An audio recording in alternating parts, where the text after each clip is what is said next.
Heather Gay, can we dive right in? You've just survived your first reunion. How did it go? It went great from what I can remember. I mean, it's all a huge fog. Like bits and pieces are coming to me. Did that happen? And I don't know if it was what I anticipated happening, if it's what a dream or nightmare I've had post, or if it occurred. So I'm kind of in a fog of everything, but overall, the top notes of it was amazing and a rainbow of emotions and a beautiful set. And Andy Cohen was chef's kiss. Was that your first time meeting Andy in person? And he was everything you wanted him to be and more. I know you've had like a long time crush on Andy Cohen. 2014.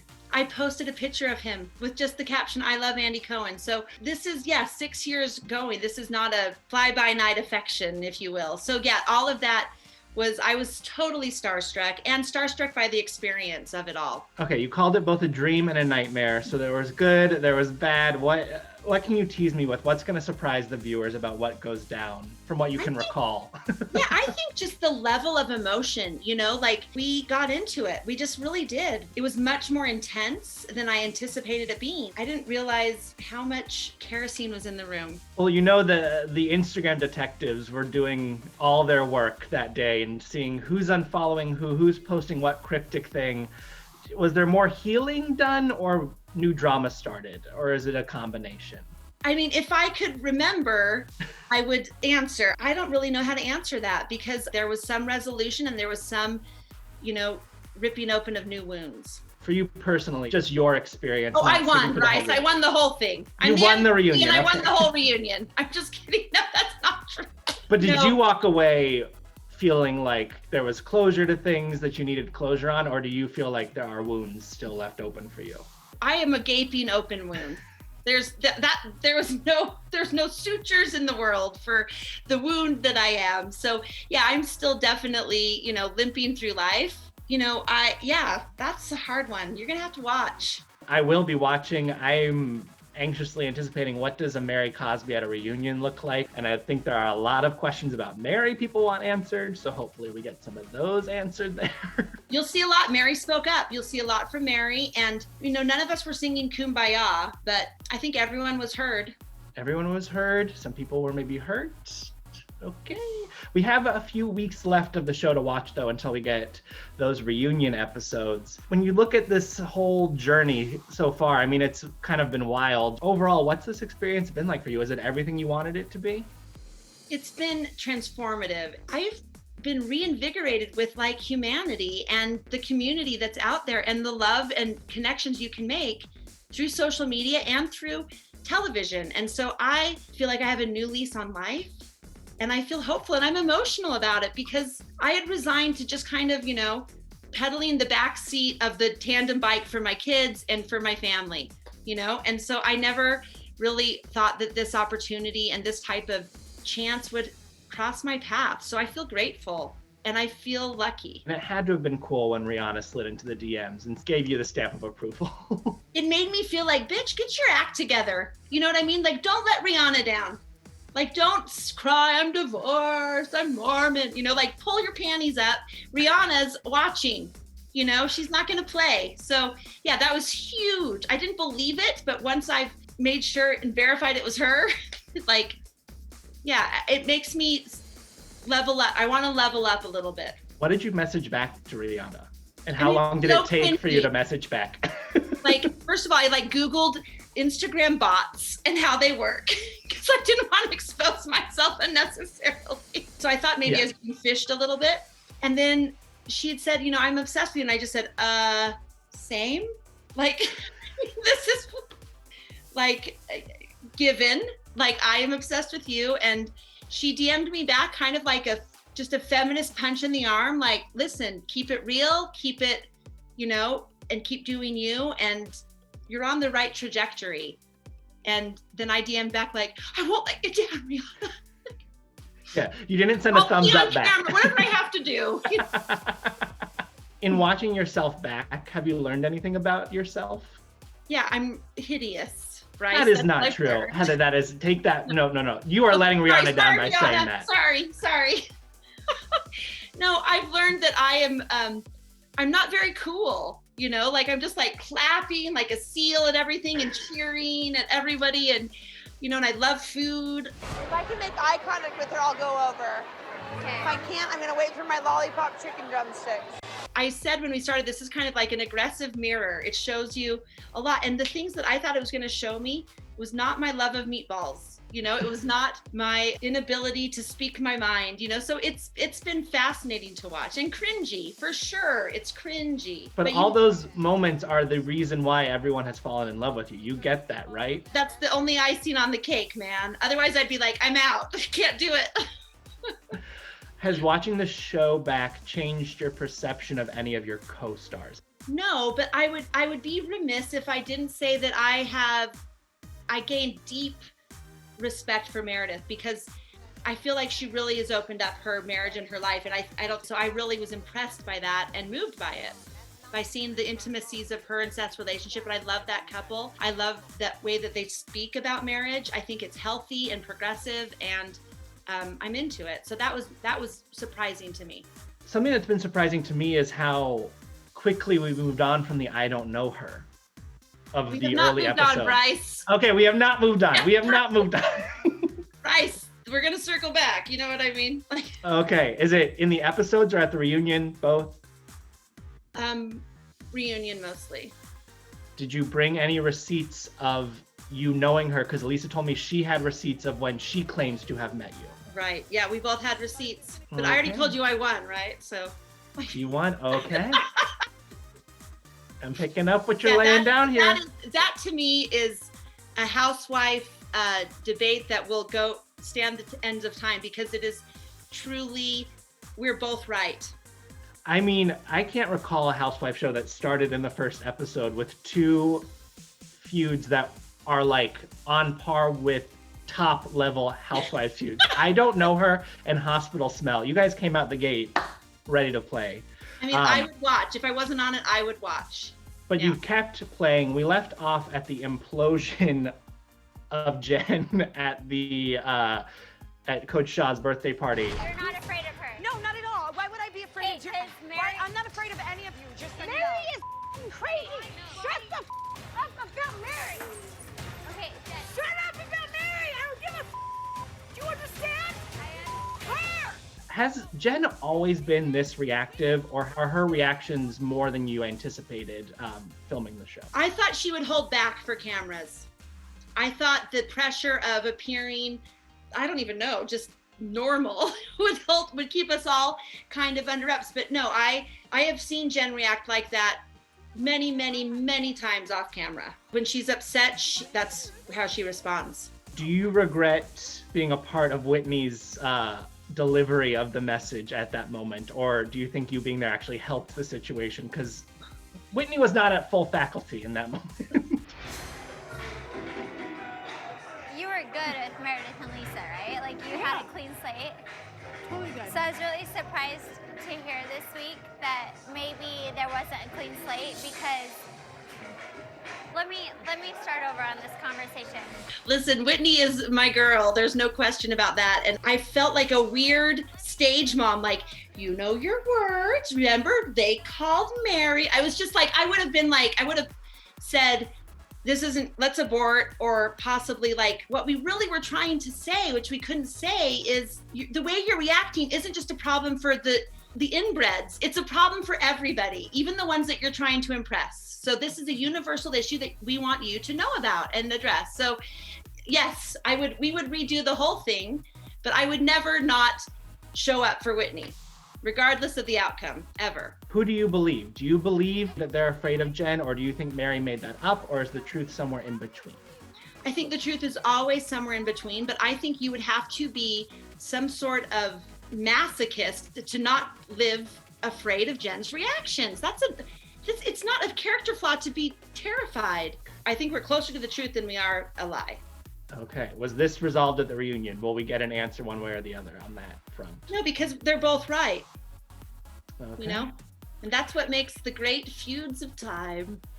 Well, we know this trickles into the next episode and likely beyond the next episode. There's this soaking tub in nature moment that leads to a fourth wall breaking moment with Jen. Like, I trusted you friends. And Whitney, roll your eyes and look over there one more time. I'll drown you, bitch. I'm not rolling my eyes, Jen.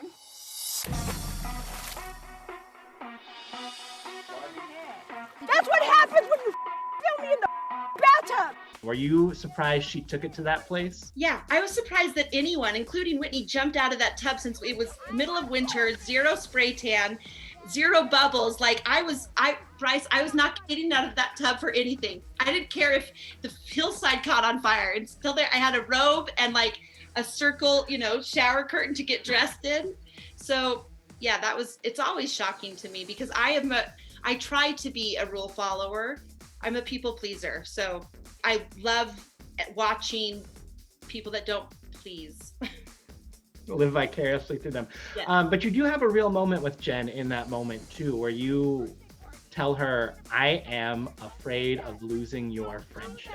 Yeah, that was a real moment. It was poking an old wound with me, with Jen trying to kind of level up to Lisa and Meredith. So whilst dramatic and cringy and embarrassing for me as a human, it was true.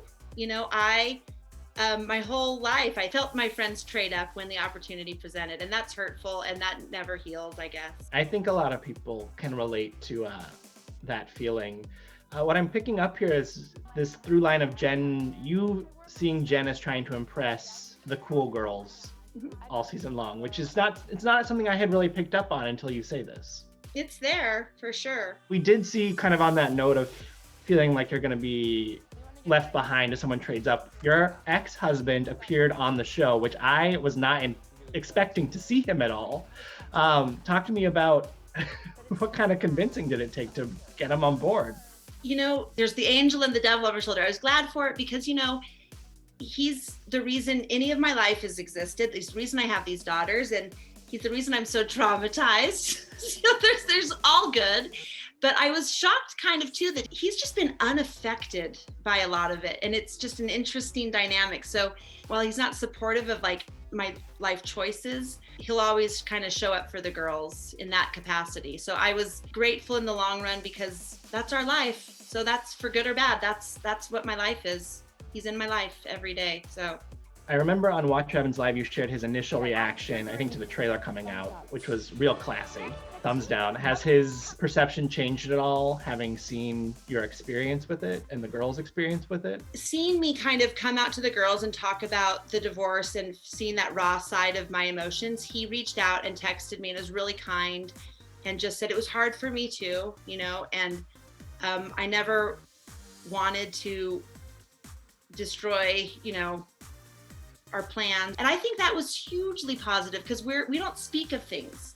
We don't discuss things. And I think that was hugely positive because we don't speak of things. We don't discuss things. I mean, of course, I just left him on red. But that's just too much, all too much.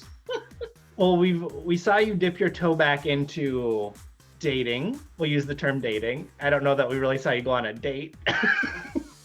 You will eventually this season, you will. What are you looking for in a partner for this next stage of your life? Oh my gosh, I just want someone that's fun and loves sex and loves food and loves just not taking ourselves too seriously, Just like, I want someone that'll be a teenager with me. I never really got to be, 21 and carefree. And I kind of want to pretend I am and not be shamed for it. You want your good time guy to go with your good time girl phase. Got it.